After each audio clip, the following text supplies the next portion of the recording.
호남 가서 험한 얘기 많이 하시더라고요. 뭐 문재인 다시 찍어주면 뭐 뭐도 없는 사람들이다 이렇게 험한 말 많이 하시던데 그 부산의 우리 그 시민들이 그다음에 경남의 도민들이 비슷한 느낌을 많이 갖고 계시는 것 같아요. 게다가 뭘 좋네 안 좋네 이런 문제를 뛰어넘어서 사실 지난 5년 동안 그 서민 경제 파탄 났죠. 노사 관계 완전히 파탄 났습니다. 국가 균형 발전도 파탄 났어요. 남북 관계 파탄 나니까 국방 안보도 파탄 나서 이 5대 민생이 파탄 난 상태에서 이 직격탄 맞은 게 이 부산 경남 지역이에요.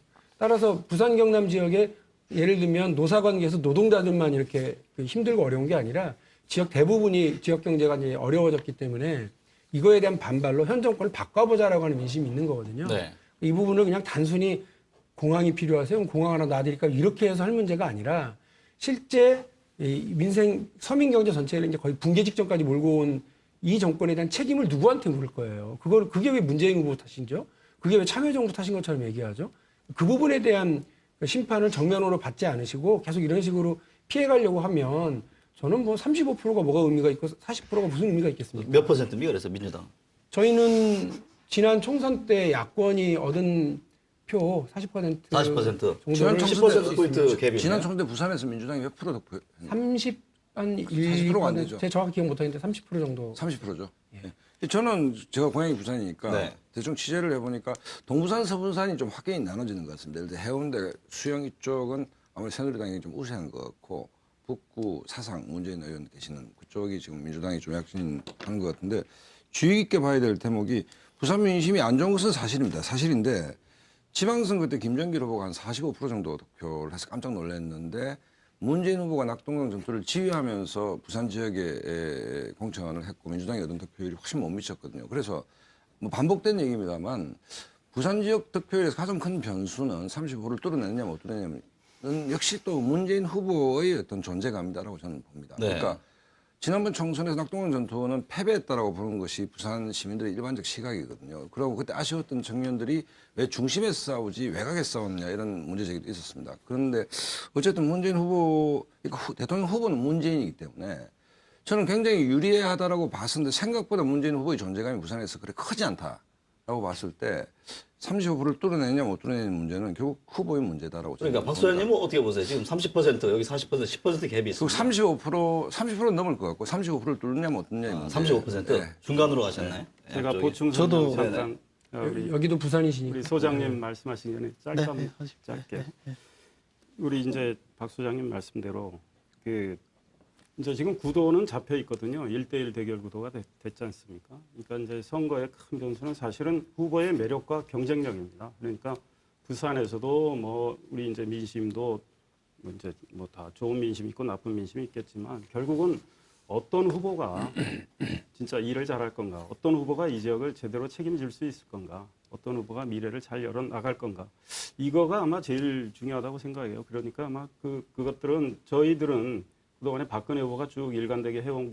것들이 있기 때문에 부산에서 뭐 현명한 판단이 나오리라고 생각하죠. 임 소장님도 같은 저기 중에 동의하니까 문재인입니다.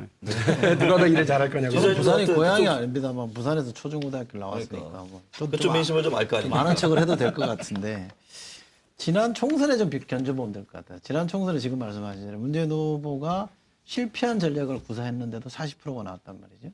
그건 저는 의미가 있다고 생각합니다.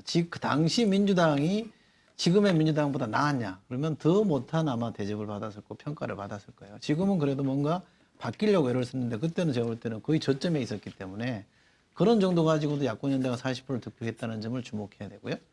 반대로 당시에 부산 경남에 나갔던 새누리당 후보들의 면면보다는 박근혜 후보가 더 세다. 그럼 박근혜 후보가 더 강점이 있는 것도 사실입니다. 그러니까 이 두 개 변수를 뭐 그냥 비슷비슷하다고 놓고 보면 제가 주목하는 거는 부산은 어쨌든 차기 주자, 부산 출신의 차기 주자가 있다는 게 전 야당의 강점이라고 봅니다. 이 안철수라는 차기 주자, 확실한 차기 주자가 지금 부산 출신으로 써 있기 때문에 그 점에 저는 상당한 부산 민심이 움직일 가능성이 있다. 현장 분위기도 저는 그렇다고 들었기 때문에 네. 저는 가능성은 야당에 조금 더 있는 것 같아서 그래서 저는 40% 안팎으로 득표할 것 같고요. 40% 안팎. 네, 그렇게 네. 되면 전체 판세에 상당히 영향을 줄 수 있다고 저는 그렇게 생각합니다. 밥사기입니다. 밥사기. 그러시죠? 뭐 한 끝난 번도 다음에. 지금도 네. 한 번도 밥 안 샀어요. 밥 한 2번 샀는데. 여러 번 쳤는데. 제가 알기로 한 2번 드신 것 같은데. 네. 자, 이 표의 확정성 굉장히 중요하잖아요. 부동층을 과연 지금 남아있는 부동층. 지금 부동층이 대략 한 얼마, 한 10% 정도로. 뭐 10에서 10% 안팎이죠. 10% 안팎이죠. 그걸 이제 어느 쪽에서 많이 끌고 가느냐. 이게 저희도 관심사 아닙니까? 부동층을 끌고 가기 위한 전략이라면 어떤 게 있을까요? 지금 새누리당에서는 지금 어떤 별다른 어떤 새로운 전략을 만들 그런 상황은 아니죠. 저희는 사실은 이제 그 문재인 후보와 안철수 전 후보 단일화 과정에서나 또 단일화가 잠시 이제 또 뭐 중단이 되고 이제 많은 곡절이 있었지 않습니까?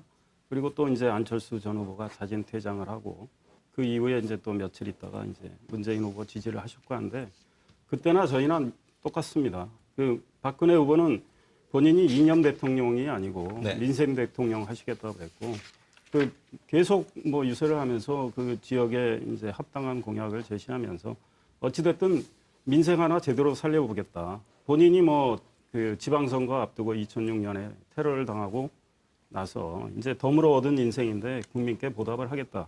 그 마음가짐 그대로 지금 가고 있습니다. 그래서 뭐 저희들은 뭐 이렇게 공학적으로 이 부동층을 더 잡기 위해서 뭘 하고 이런 건 아니고 네. 뭐 후보가 민생 대통령 한번 해보겠다라는 그 진정성 그리고 그걸 받쳐주는 이제 비전 정책을 알려드리면서 이제 달려가는 거죠. 기존대로 민생 행보를 계속 저희는 이어나가겠다. 네, 그럴 생각입니다. 민주당은 어떤가요?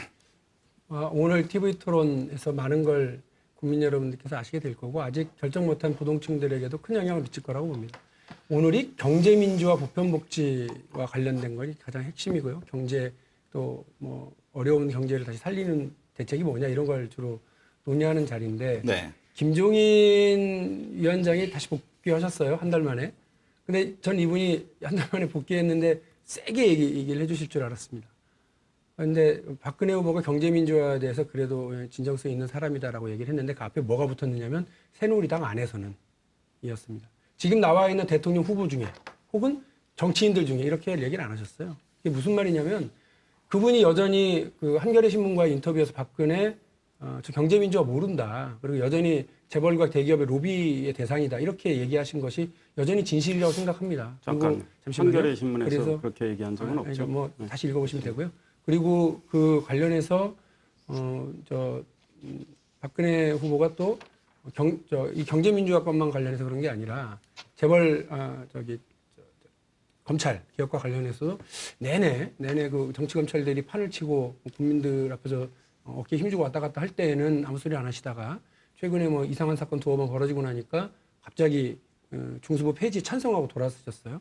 저희는 뭐 경제민주화나 재벌 그러니까 검찰 개혁이나 박근혜 후보가 말 바꾸겠다고 생각합니다. 네. 지난번 광화문 유세에서는 새로운 정권 교체를 넘어서서 세대 교체, 시대 교체로 가겠다고 하는 문재인 후보의 말까지 베꼈다고 생각합니다. 네. 말 바꾸기와 말 베끼기가 오늘 아마 토론회에서 정확하게 그 바닥을 보일 거라고 보고 오늘 부동층의 향배를 결정짓는 최고의 분수령이 될 거라고 봅니다. 네. 이 대변인. 네.